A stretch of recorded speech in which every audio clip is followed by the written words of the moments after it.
So, ini adalah VO2 oxygen therapy. Yang dia kata ramai yang was-was dengan dia punya halal sertifikat lah apa semua. Korang boleh tengok dekat bahagian sini.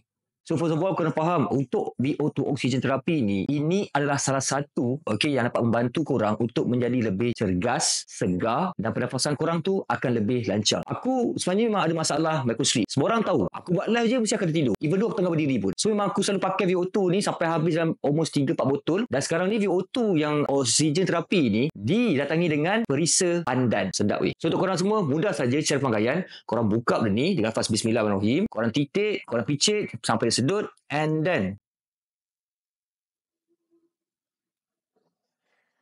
dalam mulut, kemas sekejap.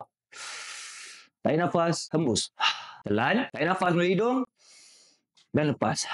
Simple saja. Serius weh. Sekarang ni, aku punya pernafasan aku lebih lancar. Otak aku lebih segar. Sebab dia efektif minti dia tu. Dan juga dia punya ingredient yang ada dalam VO2 tersebut. So, untuk korang semua, senang saja. Benda ni korang boleh je pakai. Boleh consume ambil dalam 3 titik macam itulah. Titik kat dalam mulut korang. Tapi bagi aku, better korang consume ni tak lebih kurang dalam 7 kali dalam sehari. Bagi aku, lebih efektif bila korang ada masalah mengantuk, sukar untuk bernafas, buka asma ataupun selsema. This is better alternative untuk korang gunakan jika berlaku perkara tersebut. Jangan risau, benda ni tidak memudaratkan diri korang. Sebab aku dah consume almost dalam 2 tahun. So, untuk korang semua, yang ini halal. Jangan risau dan jangan was-was. Sekali lagi, aku akan tunjukkan KKM certificate di sini. Jangan risau, ini adalah consumable yang diluluskan. So, inilah better alternatif untuk korang dapatkan dengan harga yang mampu milik. Simple saja, jangan was-was, klik bel kuning dan try sekarang.